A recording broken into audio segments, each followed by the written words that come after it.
পৌষ মাসের কৃষ্ণপক্ষের একাদশীর নাম সফলা।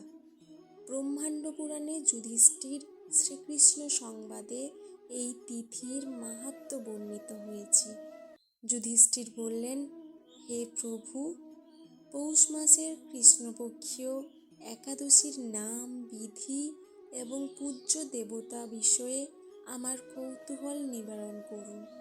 শ্রীকৃষ্ণ বললেন, হে মহারাজ, আপনার প্রতি স্নেহবশত সেই ব্রত কথা বিষয়ে বলছি। এই ব্রত আমাকে যেরকম সন্তুষ্ট করে, বহু দান দক্ষিণাযুক্ত যজ্ঞাদি দ্বারা আমি সেরকম সন্তুষ্ট হই না। তাই যত্ন সহকারে এই ব্রত পালন করা কর্তব্য। পৌষ মাসের কৃষ্ণপক্ষীয় একাদশীর নাম সফলা। নাগদের মধ্যে যেমন শেষ নাগ, পক্ষীদের মধ্যে গরুড়, মানুষের মধ্যে ব্রাহ্মণ, দেবতাদের মধ্যে নারায়ণ সর্বশ্রেষ্ঠ, তেমনি সকল ব্রতের মধ্যে একাদশী ব্রতই সর্বশ্রেষ্ঠ। হে মহারাজ, যারা এই ব্রত পালন করেন তারা আমার অত্যন্ত প্রিয়। তাদের এ জগতে ধন লাভ ও পরজগতে মুক্তি লাভ হয়। হাজার হাজার বছর তপস্যায় যে ফল লাভ হয় না, একমাত্র সফলা একাদশীতে রাত্রি জাগরণের ফলে তা অনায়াসে প্রাপ্ত হওয়া যায়। মহিষ্মত নামে এক রাজা প্রসিদ্ধ চম্পাবতী নগরে বাস করতেন। রাজার 4 জন পুত্র ছিল, কিন্তু তার জ্যেষ্ঠ পুত্র লুম্ভক সর্বদা পরস্ত্রী গমন, মদ্যপান প্রভৃতি অসৎ কার্যে রত ছিল। সে সর্বক্ষণ ব্রাহ্মণ, বৈষ্ণব ও দেবতাদের নিন্দা করত। পুত্রের এই আচরণে ক্ষুব্ধ হয়ে রাজা তাকে রাজ্য থেকে বার করে দিলেন।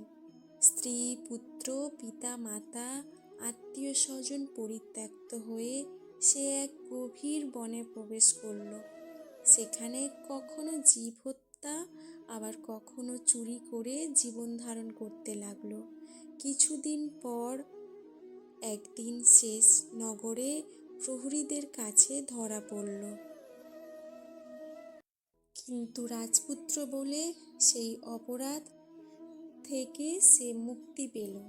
পুনরায় সে বনে ফিরে গিয়ে জীব হত্যা ও ফলমূল আহার করে দিন যাপন করতে লাগল। ওই বনে বহু বছরের পুরানো একটি বিশাল অশ্বত্থ বৃক্ষ ছিল। সেখানে ভগবান শ্রী বাসুদেব বিরাজমান বলে বৃক্ষটি দেবত্ব প্রাপ্ত হয়েছে। সেই বৃক্ষতলে পাপ বুদ্ধি লুম্ভক বাস করত। বহুদিন পর তার পূর্বজন্মের কোনো পুণ্য ফলে সে পৌষ মাসের দশমী দিনে কেবল ফল আহারে দিন অতিবাহিত করল।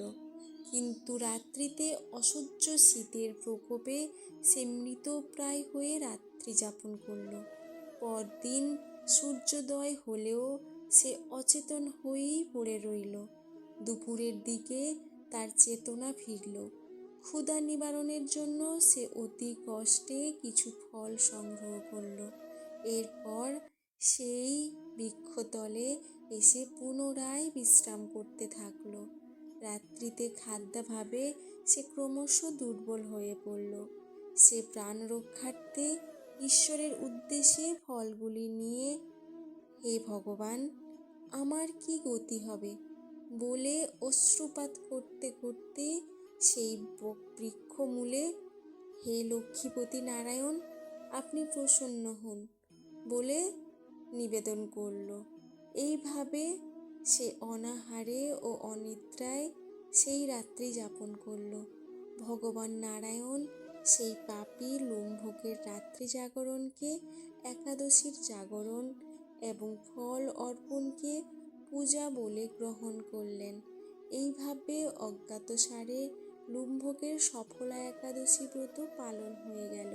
প্রাতঃকালে আকাশে দৈববাণী হল, হে পুত্র, তুমি সফলা ব্রতের পূর্ণ প্রভাবে রাজ্য প্রাপ্ত হবে।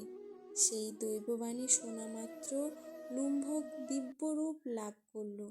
তার পাপ বুদ্ধি দূর হলো, সে পুনরায় নিষ্কণ্টক রাজ্য লাভ করল। স্ত্রী পুত্র সহ কিছুকাল রাজ্য সুখ ভোগের পর পুত্রের ওপর রাজ্যের ভার দিয়ে সে সন্ন্যাস আশ্রম গ্রহণ করল। অবশেষে মৃত্যুকালে সে অশোক অভয় ভগবানের কাছে ফিরে গেল। হে মহারাজ, এইভাবে সফলা একাদশী যিনি পালন করেন তিনি জাগতিক সুখ ও পরে মুক্তি লাভ করেন। এই ব্রতে যারা শ্রদ্ধাশীল তারাই ধন্য, তাদের জন্ম সার্থক, এতে কোনো সন্দেহ নেই। এই ব্রত পাঠ ও শ্রবণে মানুষের রাজসূয় যজ্ঞের ফল লাভ হয়।